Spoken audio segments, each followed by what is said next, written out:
Hey, it's May here. I want to share with you a career secret weapon, and it's this: keeping your boss updated.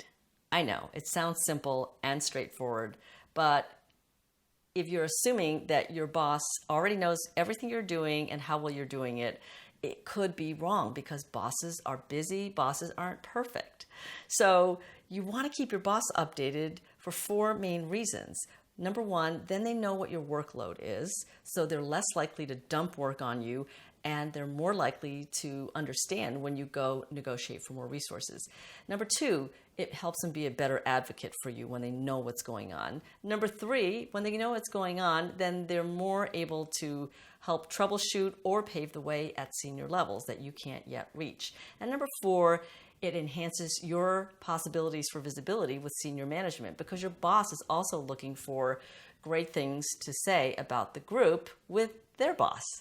So the question, though, is how do you do this? And the answer is you want to make sure you're doing it in a way that's tailored to your boss.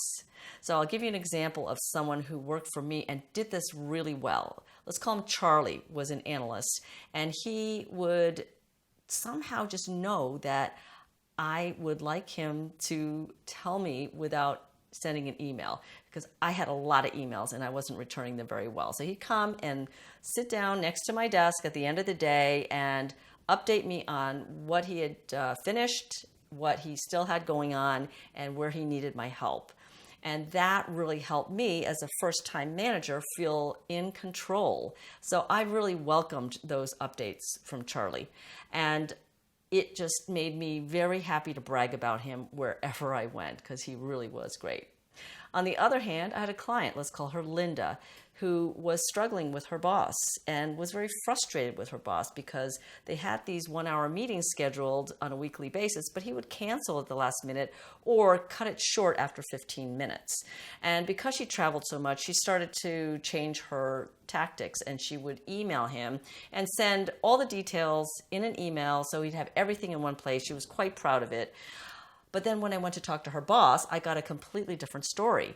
He was frustrated with Linda because she was sending him so much detail. He hated having to scroll through those emails. And before getting the emails, when they were meeting, he just dreaded those meetings because he felt like she couldn't get to the point. And for him, anything longer than 15 minutes was a super long meeting. So you could see that there was a style clash here. And it didn't take that much to get the relationship back on track, but it almost derailed Linda's career. So when it comes to you and your update, there's 4 elements that I'd encourage you to keep in mind. Number one is the content. So what is it that you're going to update your boss on? What would be interesting to him or her? For me, I always like to hear about the accomplishments. I like to hear about the challenges and how you are going to address them.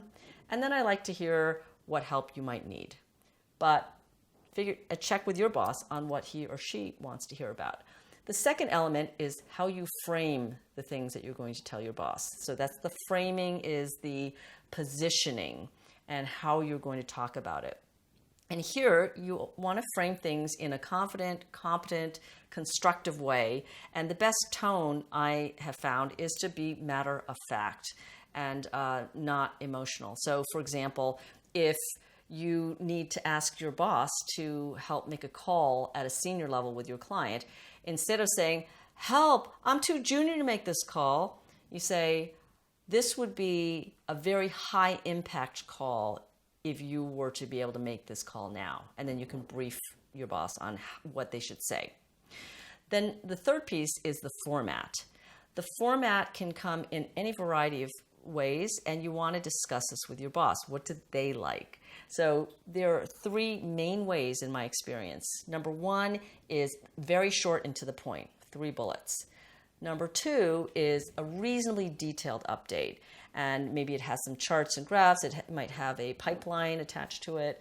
And there I recommend this strategy for a micromanager boss or for a newer boss who might need more of a feeling of control. And you want to be bolding some subheads just so it's easier to look at.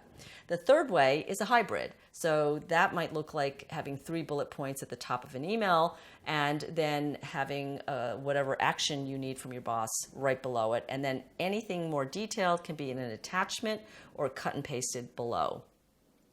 So the fourth piece is frequency. I personally like weekly updates because a lot happens in a week in the business I've been in, but maybe for you it's bi-weekly, it might be monthly, it might be quarterly. Discuss it with your boss and agree. So those are the 4 elements, and you want to make sure that you are tailoring them to your boss and making it easy for you to do on a regular basis. So keep in mind that you want to keep your boss updated. It's an opportunity to raise your visibility in your career.